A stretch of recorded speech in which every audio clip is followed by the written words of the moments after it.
My dear students, আমরা আমাদের অঙ্কের ক্লাস নিয়ে আবার হাজির হয়েছি। আজ আমরা আমাদের অঙ্কের ক্লাসে একটা নতুন জিনিস নিয়ে আলোচনা করব। আজকে দেখো, আমি তোমাদের কাছে অনেকগুলো মডেল নিয়ে এসেছি। এখানে কয়েকটা ক্যাপ নিয়েছি, সেই ক্যাপগুলোকে সাজিয়েছি। এখানে কতগুলো দেশলাই কাঠি নিয়েছি, সেগুলোকে সাজিয়েছি। আর এখানে কতগুলো বীজ নিয়েছি, এগুলো এক ধরনের গাছের বীজ। তো দেখো, আমি কিন্তু এখানে সব জিনিসগুলোকে একটা নির্দিষ্ট সিস্টেমে সাজিয়েছি। প্রথমেই আমরা চলে আসি এই ক্যাপগুলো নিয়ে। প্রথমেই এই ক্যাপগুলো নিয়ে চলে এসেছি। দেখো, এখানে যে ক্যাপগুলো আছে, মোট কটা ক্যাপ আছে? মোট 4টে ক্যাপ আছে। 1, 2, 3, 4টে। এখন এই ক্যাপগুলোকে আমরা কিভাবে সাজিয়েছি না, 2টো সারি করেছি, আর প্রত্যেকটা সারিতে 2 করে ক্যাপ রেখেছি। এটা প্রথম সারি, এটা দ্বিতীয় সারি, এটা প্রথম সারি, এটা দ্বিতীয় সারি। তাহলে মোট সারির সংখ্যা কটা? মোট সারির সংখ্যা, মোট সারি হচ্ছে 2টি। আর প্রত্যেকটা সারিতে কটা করে ক্যাপ আছে? 1, 2। প্রত্যেক সারিতে কতগুলি করে আছে? 2টি করে। এরপর দেখো, আমরা এখানে কতগুলো দেশলাই কাঠি নিয়েছি। কতগুলো দেশলাই কাঠি নিয়ে সেই কাঠিগুলোকেও সাজিয়েছি। কিভাবে সাজিয়েছি দেখো, এখানে আমরা কটা সারি নিয়েছি? 1টা সারি, 2টো সারি, 3টে সারি। মোট কটা সারি এখানে আছে? 3টি। প্রত্যেক সারিতে কতগুলো আছে? 3টি করে। এখানে মোট কতগুলো ক্যাপ আছে? 4টি। এখানে মোট দেশলাই কাঠি কতগুলো আছে?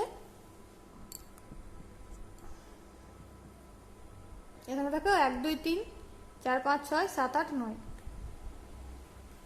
9টি। তাহলে প্রথম ক্ষেত্রে কি করেছিলাম? 4টে ক্যাপ নিয়েছিলাম, 4টে ক্যাপকে সাজিয়েছিলাম 2টো সারিতে, প্রত্যেকটা সারিতে 2 করে রেখেছি। আবার এখানে কি করেছি? আমরা 9টা দেশলাই কাঠি নিয়েছি। 9টা দেশলাই কাঠি নিয়ে সেগুলোকে সাজিয়েছি কেমন ভাবে না, 3টে সারিতে সাজিয়েছি। 1টা সারি, 2টো সারি, 3টে সারি। আর প্রত্যেকটা সারিতেই কি করেছি? প্রত্যেকটা সারিতেই 3টে করে আমরা দেশলাই কাঠি রেখেছি। এরপরেরটাতে কি করেছি দেখো, এখানে কতগুলো আমরা ফলের বীজ নিয়েছি। সে ফলের বীজগুলোকে আমরা সাজিয়েছি। কটা সারিতে সাজিয়েছি? 1টা, 2টো, 3টে, 4টে, 5টা। তাহলে মোট সারি এখানে কতগুলি আছে? মোট সারির সংখ্যা 5টি। আর প্রত্যেকটা সারিতে কতগুলো করে আছে? প্রত্যেক সারিতে কতগুলো করে আছে? 5টা করেই আছে। তাহলে এখানে মোট কতগুলো আছে? 5, 5, 25। কতগুলো আছে? 25টি। তাহলে আমরা দেখছি কি, যে এখানে আমরা 25টি বীজ নিয়েছি, সেগুলোকে 5টা সারিতে সাজিয়েছি, প্রত্যেকটাতে 5টা করে সাজিয়েছি। এই যে আমরা সাজাচ্ছি, কিরকম ভাবে সাজাচ্ছি না, যতগুলো সারি করছি সেই সারিগুলোতে ততগুলো করেই আমরা জিনিস রাখছি। এখানে 2টো সারি আছে, প্রত্যেকটা সারিতে 2 করে জিনিস। এখানে 3টে সারি আছে, প্রত্যেক সারিতে 3টে করে জিনিস। এখানে 5টা সারি আছে, প্রত্যেকটা সারিতে 5টা করে জিনিস। তাহলে এই যে আমরা সাজাচ্ছি, এই সাজানোর পদ্ধতিটাকে কি বলা হয়? এই সাজানোর পদ্ধতিটাকে বলা হয় বর্গাকারে সাজানো। কি বলা হয়? বর্গাকারে সাজানো। যখন কোনো জিনিসকে, কিছু সংখ্যক জিনিসকে এমনভাবে সাজানো হয় যাতে প্রত্যেকটা সারির সারির সংখ্যা এবং প্রত্যেকটা সারিতে জিনিসের সংখ্যা সমান হয়ে যায় তখন সেই সাজানোর পদ্ধতিটাকে বলা হয় বর্গাকারে সাজানো। এখন দেখো এখানে আমার ক্যাপ ছিল কটা, 4টে। তার জন্য আমাকে সমান সংখ্যক শাড়িতে সমান সংখ্যক জিনিস রাখার জন্য কটা শাড়ি করতে হয়েছে, 2টো শাড়ি করতে হয়েছে। আমি তো এরকম ভাবে সাজাতে পারি না, এখানে যদি 3টে দিলাম, এখানে যদি 1টা দিলাম, তাহলে আমার এক্ষেত্রেও 2টো শাড়ি হলো, কিন্তু প্রথম শাড়িতে 3টে হয়ে গেল, দ্বিতীয় শাড়িতে 1টা হয়ে গেল, তাহলে এটা বর্গাকারে সাজানো হলো না। তাহলে 4টে সংখ্যাকে, 4টে জিনিসকে যদি বর্গাকারে সাজাতে হয় তাহলে কটা শাড়ি করতে হবে, 2টো শাড়ি, প্রত্যেকটা শাড়িতে 2টো করে জিনিস রাখতে হবে। 9টা জিনিসকে যদি আমরা বর্গাকারে সাজাতে হয় তাহলে কটা শাড়ি করতে হবে, 3টে শাড়ি করতে হবে, প্রত্যেকটা শাড়িতে 3টে করে জিনিস রাখতে হবে। 25টা জিনিসকে যদি আমরা বর্গাকারে সাজাতে হয় তাহলে কটা শাড়ি করতে হবে, 5টা শাড়ি করতে হবে, প্রত্যেকটা শাড়িতে 5টা করে রাখতে হবে। তাহলে দেখো এই যে 2-এর সাথে 4-এর একটা সম্পর্ক পাচ্ছি, এখানে 3-এর সাথে 9-এর একটা সম্পর্ক পাচ্ছি, আর এখানে 5-এর সাথে 25-এর একটা সম্পর্ক পাচ্ছি। কেমন সম্পর্ক পাচ্ছি সেটা এবার তোমাদেরকে বলবো, তার জন্য এগুলো জিনিসগুলো আমাকে সরাতে হবে। তাহলে 2-এর সাথে 4-এর কি সম্পর্ক, না 4 সমান হচ্ছে 2 গুণিত 2। 2 গুণিত 2 মানে 2 দুবার পাচ্ছি, দুবার গুণ করে পাচ্ছি, তো দুবার গুণ করে আমরা না লিখে সেটাকে কি লিখবো, 2-এর স্কয়ার। 2-এর স্কয়ার বা 2-এর বর্গ, বুঝতে পারছো? তাহলে 2-এর বর্গ সমান কত, 4। এখানে 9 সমান কত হয়েছে, 9 সমান হয়েছে 3 গুণিত 3, তাই তো? কটা শাড়ি, 3টে শাড়ি, প্রত্যেকটা শাড়িতে কটা করে আছে, 3টে করে, তাহলে মোট কতগুলো আছে, 3 গুণিত 3। তাহলে 9 সমান কি পাচ্ছি, 3-এর স্কয়ার, তাহলে 3-এর বর্গ কত, 9। আবার এখানে কি পাচ্ছি, 25 সমান 5 গুণিত 5, তাহলে সমান পাচ্ছি 5-এর স্কয়ার। কত পাচ্ছি, 5-এর স্কয়ার। তাহলে 5-এর বর্গ সমান কত, 25। তাহলে বর্গ সমান কি তোমরা বুঝতে পারলে না, 2-এর বর্গ হচ্ছে 4, 3-এর বর্গ হচ্ছে 9, 5-এর বর্গ হচ্ছে 25। আবার আরো সংখ্যা বের করতে পারো, যেমন 4-এর বর্গ কত হবে, 4 গুণিত 4 সমান 16। 6-এর বর্গ কত হবে, 6 গুণিত 6 মানে 36। 7-এর বর্গ কত হবে, 7 গুণিত 7 মানে 49। 10-এর বর্গ কত হবে, 10 গুণিত 10 মানে 100। তাহলে এরকম ভাবে আমরা বর্গ পাচ্ছি। তাহলে 2-এর বর্গ তো আমরা বলতে পারছি যে 4, কি বলতে পারছি, 2-এর বর্গ হচ্ছে 4। কিন্তু এটাকে যদি আমরা ঘুরিয়ে লিখতে যাই, 2-এর বর্গ সমান পেলাম 4, তাই ঘুরিয়ে লিখতে গেলে কি বলবো, 4-এর বর্গমূল।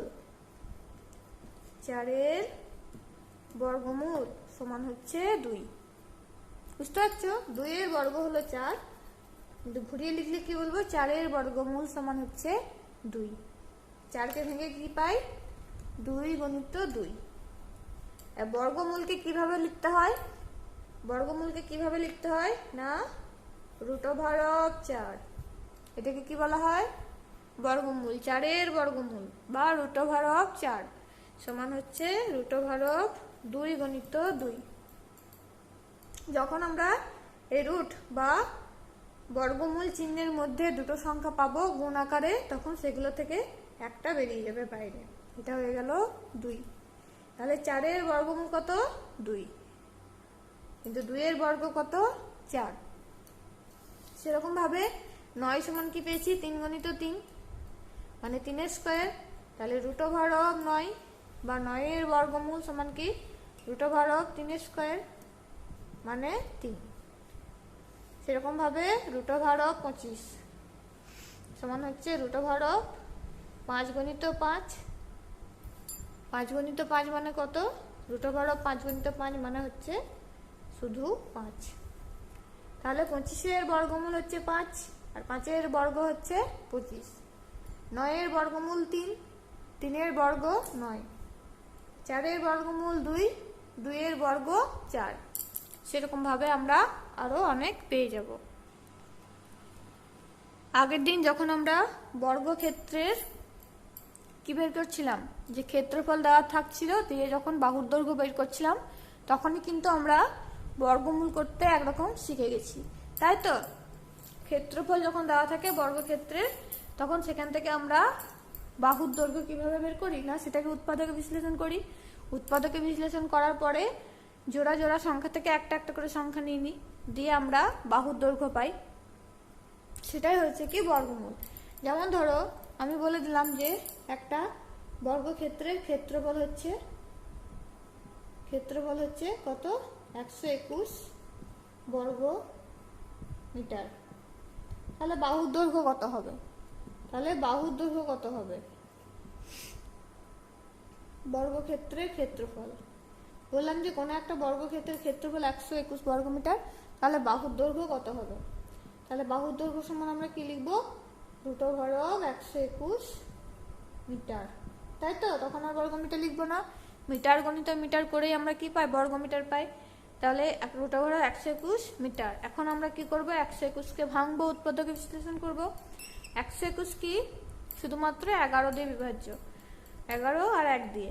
তাহলে 11 গণিত 11 হয় 121। তাহলে কি পেলাম, √121। √121 মানে কি পেলাম, √11 গণিত 11 মিটার। তাহলে কি বললাম যে রুটের মধ্যে যখন দুটো গুণ আকারে থাকে, দুটো সংখ্যা জোড় আকারে থাকে, তখন সেখান থেকে একটা সংখ্যা বেরিয়ে যায়। তাহলে এটা হয়ে গেল 11 মিটার। বুঝতে পারছো? তাহলে এরকম ভাবে আমরা বর্গমূল বের করতে পারবো। যেমন আমি আর একটা সংখ্যার বর্গমূল বের করব, আমি 225-এর বর্গমূল বের করব। তাহলে 225-এর বর্গমূল কিভাবে লিখবো, √225। এখন কি করতে হবে, 225কে উৎপাদকে বিশ্লেষণ করতে হবে। তাহলে 225কে ভাঙবো, শেষে 5 আছে, তাহলে 5 দিয়ে ভাগ যাবে। কি বলছিলাম, যখন কোনো সংখ্যার শেষের ঘরটা অর্থাৎ এককের ঘরের সংখ্যাটি 5 কিংবা 0 থাকে তখন সেই সংখ্যাটি 5 দিয়ে ভাগ যায়। তাহলে 5 দিয়ে চালাবো, 5 4 20, 5 5 25, আবার 5 দিয়ে ভাগ যাবে, 5 9 45, 9 পেয়েছি, তাহলে 3 দিয়ে ভাগ যাবে, 3 3 9। প্রথমে 3 দিয়ে ভাগ করতেও পারতে। তাহলে কি পেলাম, √225 মানে কি পেলাম, 225 মানে কত, 5 গুণিত 5 গুণিত 3 গুণিত 3। তার মানে কি জোড়া জোড়া সংখ্যা পেয়ে গেলাম, 5 স্কোয়ার গুণিত 3 স্কোয়ার। তাহলে √5 স্কোয়ার গুণিত 3 স্কোয়ার, তাহলে একটা একটা করে বেরোবে, 5 গুণিত 3 এমন। তাহলে 5 গুণিত 3 মানে হচ্ছে 15। তাহলে 225-এর বর্গমূল কত, 15। আর ঘুরিয়ে বললে কি বলবো, 15-এর বর্গ।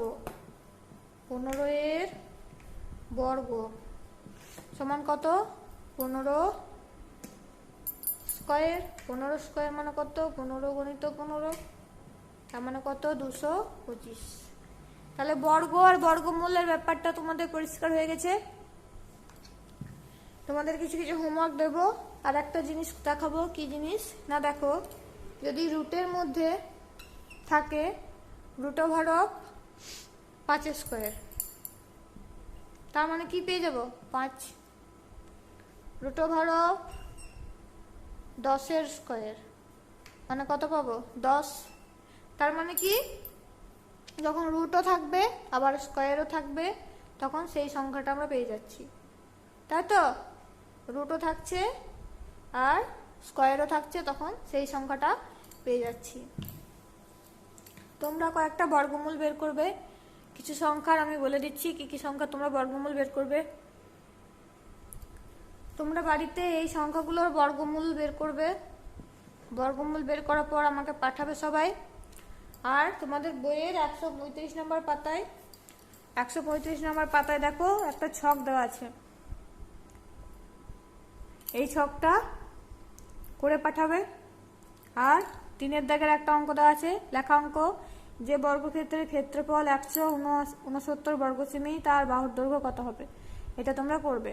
তাহলে 3-এর দাগের আর 4 দাগের 135 পাতা, 3-এর দাগের আর 4-এর দাগের, তার সাথে এই সংখ্যাগুলোর বর্গমূল বের করবে, দিয়ে একসাথে করে পাঠাবে। আজ এই পর্যন্তই, সবাই ভালো থাকবে, টাটা।